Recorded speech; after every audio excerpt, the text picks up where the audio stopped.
Les reporters sont-ils une cible en Ukraine? C'est le grand angle de ce samedi 25 juin.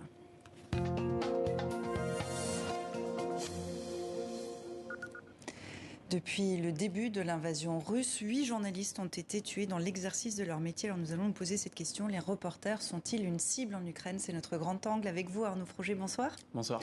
Vous êtes responsable du desk investigation de Reporters sans frontières. Avec le photoreporter français Patrick Chauvel, vous sortez cette enquête sur la mort du journaliste ukrainien Max Levin, les preuves d'une exécution par les forces russes. On y revient dans un instant. Et avec nous également Léo Marron. Bonsoir à vous. Bonsoir. Vous êtes notre envoyé spécial tout juste de retour d'Ukraine. Vous êtes rentré hier après un mois à couvrir la guerre. Alors, je vous pose la question tout de suite. Est-ce que, en effet, quand vous étiez sur le terrain, vous aviez l'impression d'être une cible comme journaliste ? Alors il faut distinguer deux parties de l'Ukraine. Le Donbass, c'est vraiment assez particulier. En fait, là-bas, les Russes partent du principe que les gens qui sont présents sont forcément des cibles, en fait. Donc civils, militaires ou journalistes. Ils partent du principe que tout le monde a fui le Donbass et que ceux qui restent sont des cibles. Donc oui, dans ce sens, les journalistes peuvent être une cible à cet endroit-là. C'est une mission dangereuse, ce mois en Ukraine ?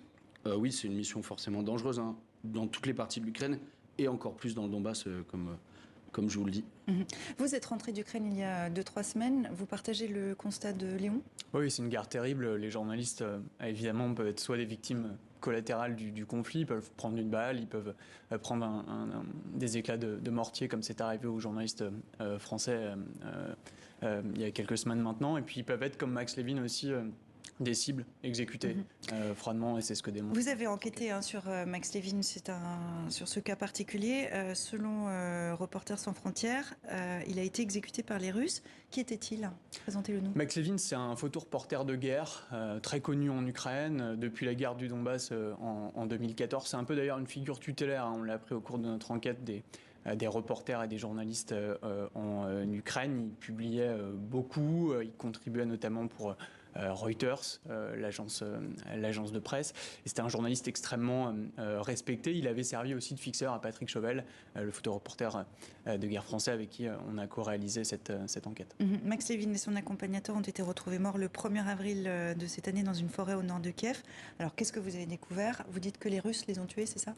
On a découvert la scène de crime. Déjà, c'était compliqué parce qu'on est dans le nord de Kiev, on est dans une forêt, on est un peu à la limite atteinte par les Russes dans leur tentative de conquérir Kiev dans la première phase de la guerre. Donc le terrain a été miné, littéralement et strictement parlant. Et puis, on a découvert cette scène de crime qui était quasiment restée intacte. Alors les corps, évidemment, avaient été récupérés par les policiers et ils avaient été évacués, mais on a retrouvé la carcasse du véhicule, énormément d'éléments matériels sur place. On a récupéré les photos qui avaient été faites initialement par les policiers lorsqu'ils ont découvert la scène de crime. Et en confrontant ces différents éléments-là, des preuves matérielles, nos observations, les photos qu'on avait pu récupérer, on a pu en conclure assez facilement qu'ils avaient été exécutés tous les deux. Donc c'est un terrain de guerre, c'est dangereux. Comment vous protégez quand vous êtes sur le terrain, justement ? Alors déjà, on a un équipement, forcément, on a un casque, on a un gilet pare-balles et on a une trousse médicale de guerre, en fait, avec plusieurs types de pansements, qui est la même, en fait, que les soldats ukrainiens, avec des pansements très particuliers pour faire rapidement des garrots dans le cas où on est touché par ces éclats d'obus qui sont vraiment la blessure la plus courante, en fait, sur ce terrain-là. Donc on a ce matériel à notre disposition, et puis on a aussi des cartes qu'on trouve, ça c'est un travail de pré-enquête avant de partir, des ressources qui nous permettent d'avoir des informations de terrain et de prévoir nos déplacements, de prévoir nos reportages en fonction des lignes de front, comment elles bougent, de l'avancée des Russes, etc. Donc c'est vraiment ce travail de pré-enquête qui est aussi essentiel pour se protéger. Et vous vous identifiez comme journaliste ? Oui, bien sûr. Oui. On a, sur notre gilet pare-balles, on a un écriteau avec marqué presse, sur les casques, etc. Ce qui n'était pas, je crois, le cas de Max Levin. Alors Max avait un gilet presse, sans doute dans sa voiture, où on lui a enlevé au moment de son exécution, mais évidemment c'était un journaliste hyper précautionneux, on le voit d'ailleurs sur les photos qui sont diffusées. Il avait un gilet estampillé presse, il ne le portait pas au moment où il a été exécuté, soit parce qu'il estimait qu'il était tranquille, soit parce que les Russes l'ont dérobé au cours de... Il portait un brassard bleu comme les forces ukrainiennes. Est-ce que ça a pu aussi induire les Russes en erreur et qui ont pensé que c'était un combattant ? Ça a pu, en même temps c'est très classique puisque les reporters, quand ils sont directement sur la ligne de front et quand ils sont dit embedded directement avec les soldats, l'armée ukrainienne les oblige à porter ce brassard pour être identifiés comme une présence amie aux côtés des soldats auxquels ils se trouvent pour faire leur reportage. Et vous le disiez, c'était un fixeur. Ce qu'on appelle un fixeur, c'est une personne du pays en guerre, qui appartient au pays en guerre et qui guide les journalistes étrangers. Vous avez travaillé avec votre fixeur, Alexander Betsa. C'est ça. Qui est-il? Comment vous l'avez trouvé? Alors, il m'a été recommandé par des connaissances sur place en Ukraine, par des journalistes qui avaient déjà travaillé avec des amis à lui. En fait, ils sont 4 à avoir monté une équipe de fixeurs et voilà, ils travaillent dans différents endroits. Lui, depuis le début de l'invasion russe, il travaille essentiellement dans le Donbass. C'est l'objectif qu'on s'était fixé, d'aller dans cette zone qui est aujourd'hui la plus dangereuse en Ukraine. Et donc, c'est pour ça qu'on a travaillé avec lui. Et avant la guerre, c'était un businessman qui avait une vie tout à fait classique, comme chacun d'entre nous, et pour qui la vie a basculé au début de l'invasion russe, en fait, et il a moins de travail qu'avant, donc il a choisi ce travail-là. Et sans fixeur, pas de reportage, vous en serez d'accord les deux. Alors Léo, on va revoir un extrait de l'un de vos reportages, on en a diffusé de nombreux. Vous nous raconterez ensuite les coulisses. Le 3 juin, vous rencontrez des enfants, c'est l'extrait que vous avez choisi. Ils jouent à la guerre sur fond de guerre. On regarde. Quelques kilomètres plus loin, la guerre est devenue un jeu pour ces enfants.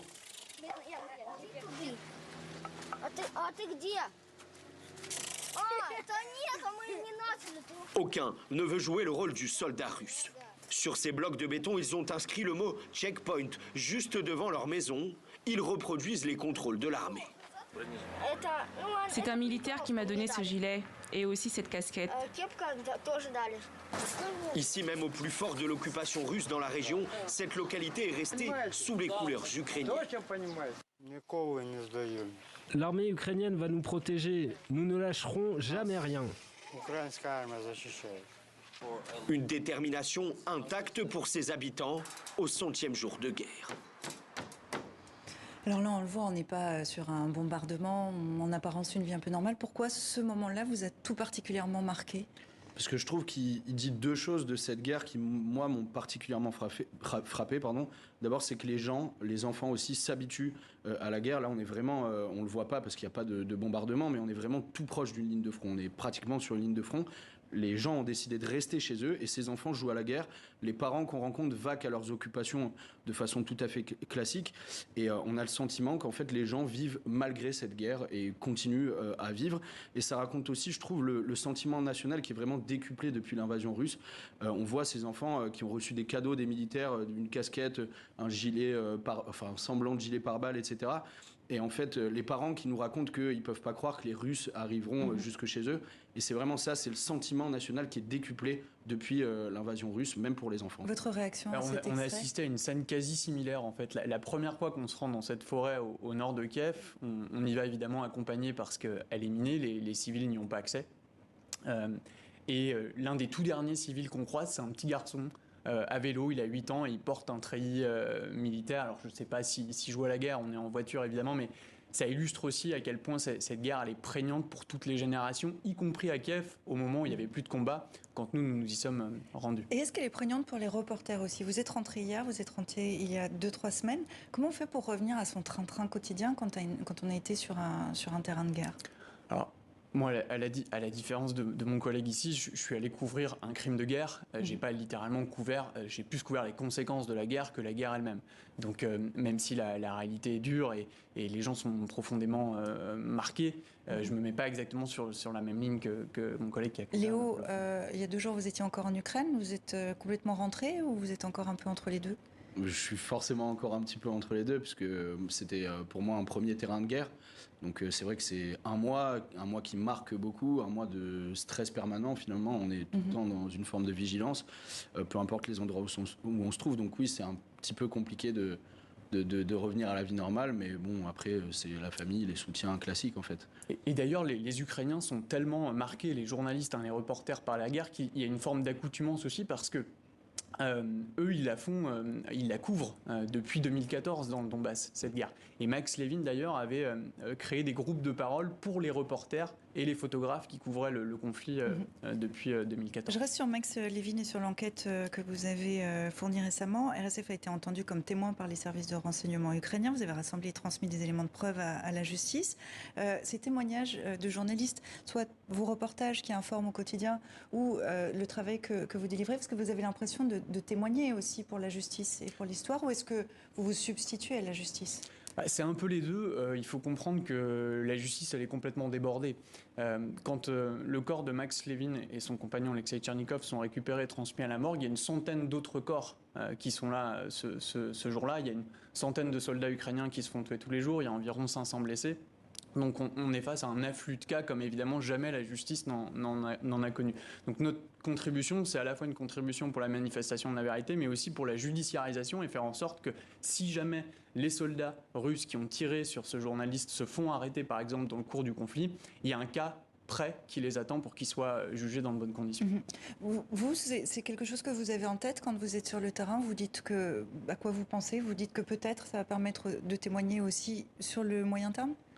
Alors nous, on n'a pas fait de reportage sur ces crimes de guerre directement. On est plus là pour recueillir la parole de civils ou alors de faire des reportages un petit peu sur la stratégie militaire. Donc c'est un petit peu différent. Effectivement, c'est une goutte d'eau un petit peu dans l'océan d'informations qui est en train de se faire en Ukraine, et on a essayé de rendre la parole des gens qui nous l'a confiée modestement, mais la plus fidèle possible en fait.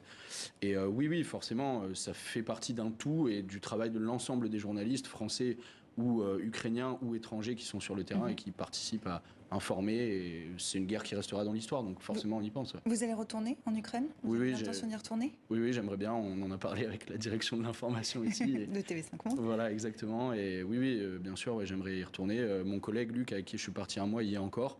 Luc Hortel, voilà, il va rentrer dans les prochains jours. Quitte à risquer votre vie, donc. Ça ne vous fait pas peur ? Alors, si, forcément, ça fait peur. C'est pour ça que je vous parlais tout à l'heure de ces cartes, de ces informations, de ces ressources. Moi, je sais que j'étais très vigilant, et mes collègues avec qui je suis parti aussi, Alexander Bensa et Luc Hortel, on était très vigilants là-dessus, parce que forcément, quand on est dans le Donbass, il y a un risque permanent. On décide d'aller dans des endroits qui sont encore plus risqués, des postes avancés, en fait. Donc on a besoin d'avoir toutes les informations de terrain à notre disposition. On y pense, moi ça me stressait un peu. Après, on est concentré sur le travail qu'on doit fournir. Concentré pour produire justement des sujets pour 64 minutes. On est ravis vraiment de vous avoir reçu. Soyez prudents quand vous repartez. Et merci à vous aussi. Est-ce que vous allez repartir de votre côté également ? Oui, l'enquête elle n'est pas terminée. Il faut identifier les auteurs plus précisément. Donc, et soyez prudents vous aussi. Merci Alain et à l'autre. Merci d'être venu dans 64 minutes.